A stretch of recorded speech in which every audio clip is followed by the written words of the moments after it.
Standing அது வந்து நீங்க அந்த பிரம்மாண்டத்தை நீங்க தமிழ்நாட்டுல வேற எந்த புத்தக திருவிழா அரங்கலையும் பார்க்க முடியாது.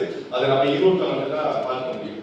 அப்படிப்பட்ட ஒரு மகத்தான இந்த ஈரோடு புத்தக திருவிழா இன்று 21வது ஆண்டுல வந்து என்ன சொல்றது ஸ்டெப் 21st அந்த இதுல வந்து இப்போ வந்து அடியெடுத்து வைக்கிறது. அதை சிறப்பாக வழியெடுத்துக் கொண்டிருக்கூடிய மாவட்ட நிர்வாகத்திற்கும் மற்றும் மக்கள் சிந்தனை பேரவை இதை வந்து மக்கள் சிந்தனை பேரவை மக்கள் சிந்தனை பேரவைக்கும் நாம் அனைவரும் சார்பாக நெஞ்சார்ந்த நன்றிகளை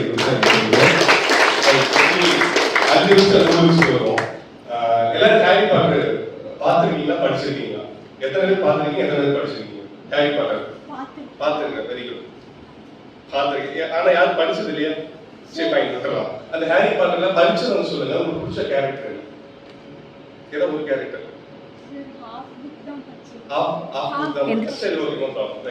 இப்போ இந்த பிரெயினுக்கு ரீடிங்க்குமான ரியாலிட்டி இப்போ வந்து பார்த்தா அப்படின்னா எல்லாமே ஆண்ட்ராய்டு ஃபோன் வந்துச்சு, டிஜிட்டல் சோர்ஸ் வந்துருச்சு, பயங்கரமா டெவலப் ஆகிட்டு இருக்கு. இப்படி இருக்கிறப்ப இப்போ புதுசா ஒரு டெக்னாலஜி வந்துருக்கு சார். இன்டராக்டிவ் மெத்தட்ல நமக்கு வேணுங்கிற ஸ்டைல்ல படத்தை பார்க்கலாம். படம் இன்டராக்டிவ் படம். இப்போ நம்ம வீட்டில் ரிமோட் இருக்குல்ல, ஜாய்ஸ்டிக் ரிமோட் இருக்குல்ல, இப்போ நெட்ஃபிளிக்ஸ்ல வந்து பயங்கரமா ஒரு படம் விட்டுருந்தாங்க. அந்த படத்துல ஒரு கேரக்டர் வருது, அந்த கேரக்டர் லெஃப்ட்ல போகணும்னா ரைட்ல போகணுமா? நீ வந்து ரைட்ல போகணும்னு செட் பண்ணீங்கன்னா அது கதையினுடைய பிளாட் வேற. நீ லெஃப்ட்ல போகணும்னு நீ வந்து செலக்ட் பண்ணீங்கன்னா அது கதையினுடைய பிளாட் வேற. இப்ப இது ட்ரெண்ட் ஆகிட்டு இருக்கு. அதே மாதிரி ஆப்ல, மொபைல் ஆப்ல ஒரு படம், அந்த படத்தை வந்து நீ உன்னுடைய விருப்பத்துக்கு கஸ்டமைஸ் பண்ணிக்கலாம். உங்களுக்கு புரியுதா? இப்போ ஒரு இமேஜ் எடுத்துட்டு அதை வந்து டோன் மாத்துற எல்லாம் பண்றீங்களா? அப்ப பண்றப்ப உனக்கு தகுந்த மாதிரி ஒரு பிக்சரை கஸ்டமைஸ் பண்ண பாத்தியா?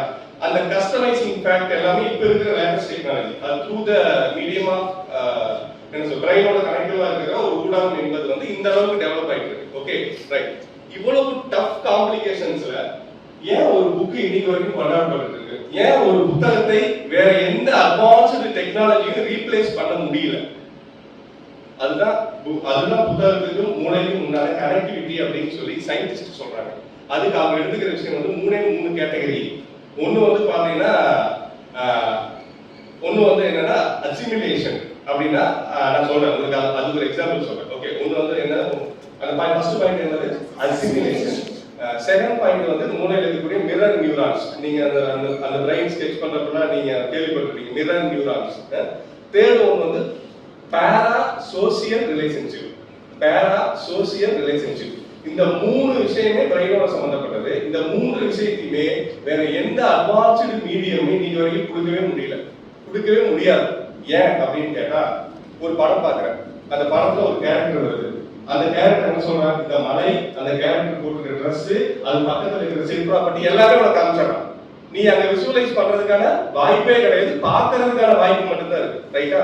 அதே ஒரு புத்தகம் படிக்கிற ஒரு சிறுவன் நடந்து வந்து கொண்டிருந்தான். அவன் நடந்து வந்து கொண்டிருந்த பகுதியானது ஒரு பயங்கரமான காடாக இருந்தது. அந்த காட்டில இருந்து அப்படின்னு சொன்னா நீ என்ன பண்ண ஆரம்பிக்கிற, உனக்கு பிடிச்ச காட்டை அந்த இடத்துல உருவாக்குற, உனக்கு பிடிச்ச மரங்களை அந்த இடத்துல உருவாக்குற, உனக்கு பிடிச்ச பறவைகளை அங்கிருந்து ஓட விடுற. அதுக்கு நடுவுல இந்த சிறுவனை உனக்கு பிடிச்ச உன்னுடைய குடும்பத்தில் இருக்கக்கூடிய ஒரு கதாபாத்திரமா நீ என்ன பண்ணுற, உருவகப்படுத்துற. புரியுதா இல்லையா? பட் இது வந்து எதுல கிடைக்காது, ஸ்கிரீன்ல அல்ல அதர் விசுவல் மீடியம்ல கிடைக்காது. Okay right. அதே மாதிரி அவன் அங்கிருந்து வேகமாக குதித்தான் அப்படின்னு ஒரு இதோட நீ படிக்கிற அப்படின்னா உனக்குள்ள என்ன ஃபீல் வரும்? அங்கிருந்து வேகமா குதிக்கிற ஃபீல் உனக்குள்ள வரும். ரைட்டா? இது வந்து நீ பாக்குறது அங்க குதிக்கிறான் பாரு அப்படின்னு நம்ம என்ன பண்ண படத்துல பாக்குறப்ப நான் பாப்கார்ன் சாப்பிட்டு இல்ல பப்ஸ் சாப்பிட்டு அவன் குதிக்கிறதையோ இல்ல அழுகிறதையோ ரசிச்சுட்டு இருக்கோம். பட் ரீடிங்ல வந்து என்ன ஆகாது, சாத்தியமே இல்ல.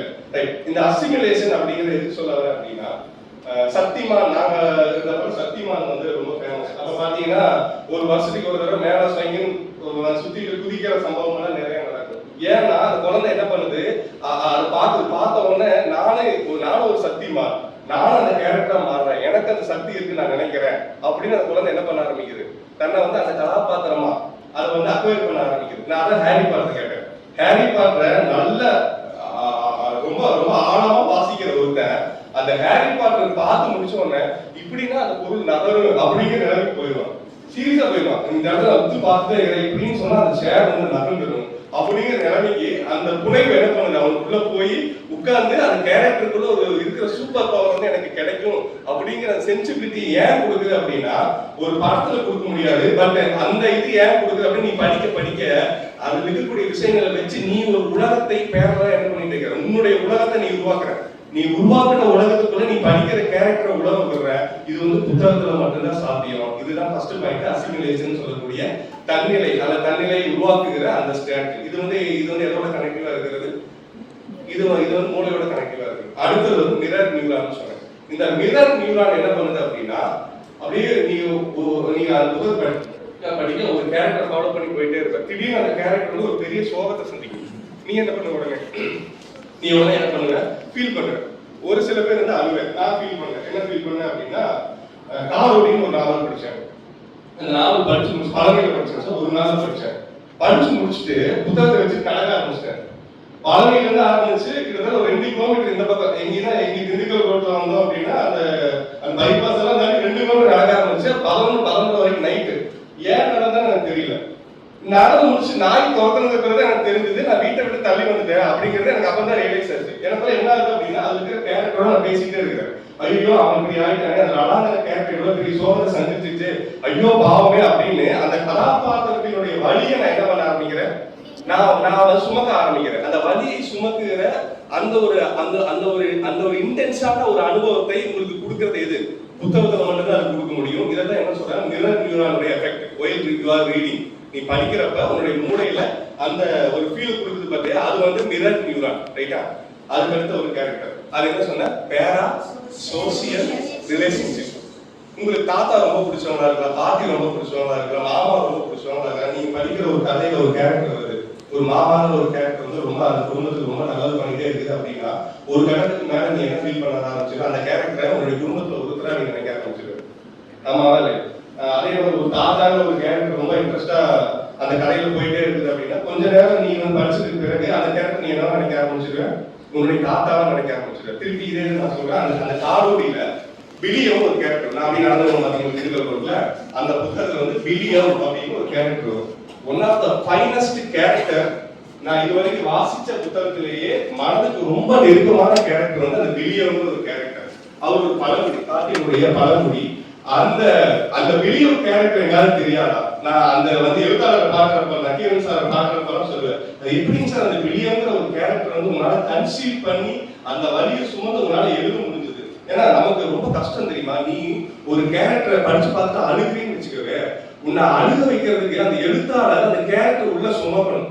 அது எவ்வளவு பெரிய வலி தெரியுமா? ரொம்ப பெரிய வலி, ரொம்ப பெரிய ஸ்ட்ரெஸ் அந்த எழுத்தாளருக்கு.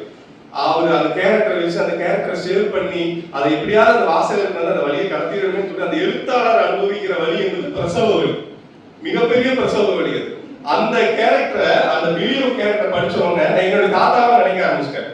அவர் எங்க, அவர் நாடோடி புத்தகத்துக்குள்ள 340 பக்கங்களுக்குள்ள இருக்கிறாரு, அவர் என் கூட இருக்கிறாரு.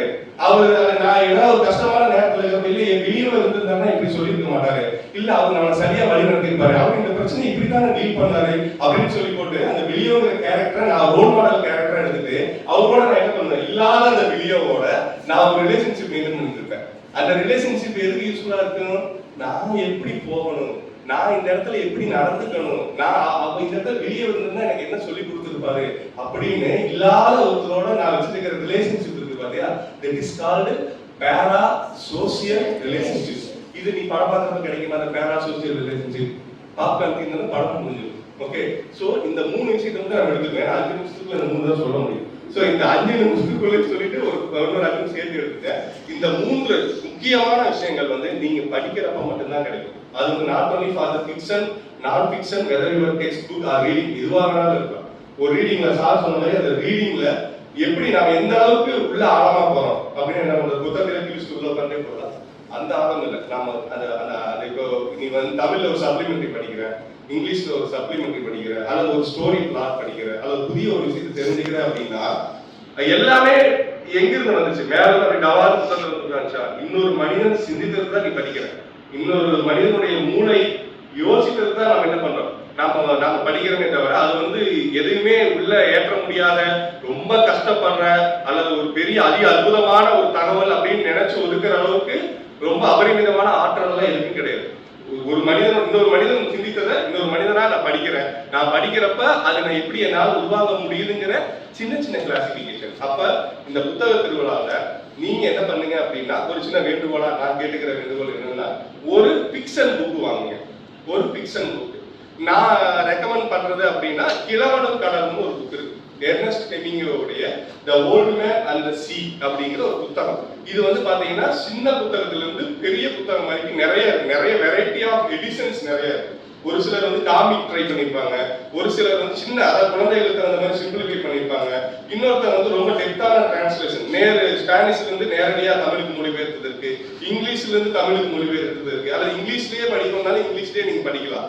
சோ இந்த புத்தகம் வந்து இப்ப நான் சொன்ன அந்த பேரா சோசியல் ரிலேஷன்ஷிப்பை வந்து இந்த புத்தகம் உங்களுக்கு கொடுக்கும். எது கொடுக்கும்? எர்னஸ்ட் ஹெமிங்வேயுடைய the old man and the சீ.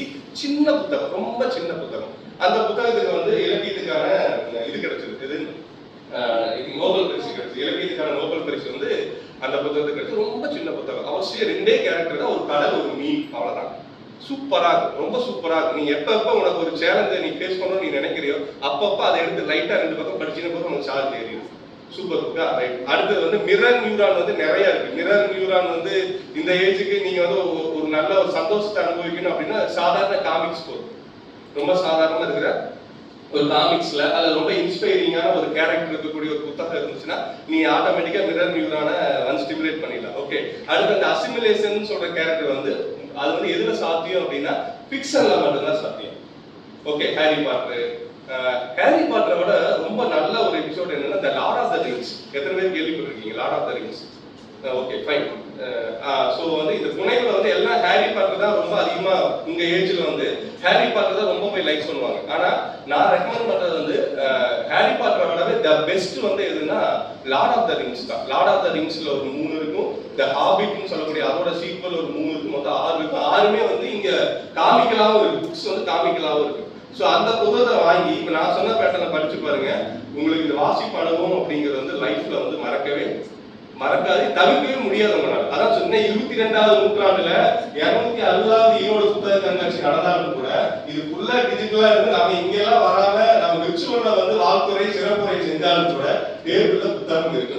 புத்தகம் இருந்துட்டே தான் இருக்கு. நீங்க ஏஐ டெவலப் ஆயிடுச்சு, ஏஐ எல்லாத்தையும் வந்துருச்சு, யாருமே பிசிக்கலா வர வேண்டியதுல. நான் எங்க இன்ஸ்டியூட்ல இருந்து விர்ச்சுவலா வந்து வாழ்த்துறை தெரிவிக்கலாம், சார் வந்து டிஸ்ட்ரிக்ட் ஹெட்ல இருந்து சார் விர்ச்சுவலா வந்து வாழ்த்துறை தெரிவிக்கலாம், நீங்க ஷேர்ஸ்ல வீட்டுல ஹெட்செட் மாட்டி பார்த்து அந்த விழா வந்து நீங்க அட்டன் பண்ணலாம், எதுவாக வேணாலும் இருக்கலாம். ஆனா அப்பவும் என்னை எதுக்கு அழிவே இருக்காது? புத்தகத்துக்கு அழிவே இருக்காது. ஏன்னா நம்முடைய மூளைக்கு எது தேவை?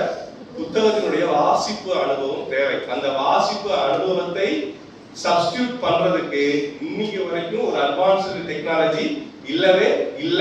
வந்தாலும் அது என்ன ஆகாது? சர்வைவ் ஆகாது. இது வந்து மூளையினுடைய ஒரு அபாரமான பரிணாம வளர்ச்சி அப்படிங்கிற இந்த நான் வந்து அடிப்படையில் தமிழ்நாடு அறிவியல் இயக்கத்தை சேர்ந்தவன். அதனால இந்த புத்தகத்தை எப்படி அறிவியல் பூர்வமா சொல்லணும் அப்படிங்கிறதுக்காக இந்த பாயிண்ட்ஸ் உங்களுடைய இந்த இடத்துல நான் பகிர்ந்துக்கிறேன். ஸோ போங்க, புத்தகம் நல்ல புத்தகங்களை தேர்வு செய்து வாசிங்க.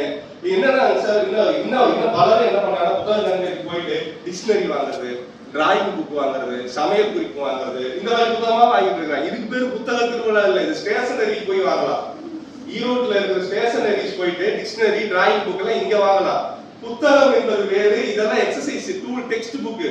பார்த்தா கோயம்புத்தூர்ல ஃபுல்லா இங்கிலீஷ் ஸ்டால், அத்தனை ஸ்டால் சார், அத்தனை ஸ்டாலே இந்த குழந்தைக்கு போய் என்ன பண்ண drawing book, sketch book, dictionary, இந்த விஷயத்தை வாங்கிட்டு இருக்காங்க. ஆனா எங்க புனைவு கதைகள் இருக்கு, நாவல் இருக்கு, ஒரு பெரிய தலைவரை பத்தி தெரிந்து கொள்வதற்கான புத்தகங்கள் இருக்கு, அந்த ஸ்டாலுக்குள்ள யாரும் போகவே இல்லை. தயவு செய்து நாமளாவது என்ன பண்ணுவோம், அந்த கலாச்சாரத்தை மாத்திட்டு சமையல் குறிப்பு, ஓவிய drawing book, dictionary book, atlas book, இந்த மாதிரி ஸ்டேஷனரி ஐட்டத்தை தயவு செய்து எங்க வாங்கிடாதீங்க, ஈரோடு புத்தக கண்காட்சியில வாங்கிடாதீங்க. நல்ல எழுத்தாளர் எழுதின புத்தகங்களை தேடி போங்க. சின்ன சின்ன புத்தகங்கள், ஒரு 3 புத்தகம் 4 புத்தகம் போதும் ஒரு வருஷத்துக்கு. அடுத்த வருஷத்துக்கு அதை வந்து நீங்க மேம்கிட்ட சொல்லி ஷேர் பண்ணுங்க. ஏன்னா எப்பவுமே வாசிக்கிறது வந்து நம்மளோட நிறுத்திட்டா ஒண்ணுமே அது பிரயோஜனமே இல்லை. வாசிச்சதை மற்றவங்க சொல்ல தூணும். அது வந்து ரீடிங்கோட மிகப்பெரிய ப்ளஸ் பாயிண்ட். சார் இப்ப விவேகானந்தர் பத்தி சார் படிச்சதாலே அவருடைய முக்கியமான பாயிண்ட்ஸ் அவரால் உள்ள வச்சிருக்க முடியல. இந்த இடத்துல அது சொல்லியாக வேண்டிய தேவை இருக்கு. ஆனா படம் பார்த்தா சொல்ல மாட்டேன், அந்த படம் சூப்பரா இருக்கு பாரு அப்படின்னு போயிடும். ஆனா ஒரு புத்தகத்தை நீ படிச்சிட்டீங்கன்னா அந்த புத்தகம் சும்மா விடாது, உடனே விடாது. நீ என்ன ஒரு புத்தகத்தை நீ ட்ரை பண்ணி பாரு, ட்ரை பண்ணி பார்த்துட்டு ரொம்ப ஆழமா உள்ள வாங்கிட்டு என்னால 1 மாதம் சும்மா இருக்க முடியுதான்னு பார்க்கணும். நான் வந்து பெட்டு கட்டுறேன். ஓகே, அது வந்து விடவே விடாது அப்படிங்கிற சென்ஸ்ல இந்த புத்தக கண்காட்சியில நீங்க நல்ல புத்தகங்களை வாங்குங்க, ஸ்டேஷனரி மெட்டீரியலை வாங்கிடாதீங்க அப்படிங்கிற ஒரு ரிக்வெஸ்டையும் கேட்டுட்டு வாய்ப்பளித்த அனைவருக்கும் நன்றி.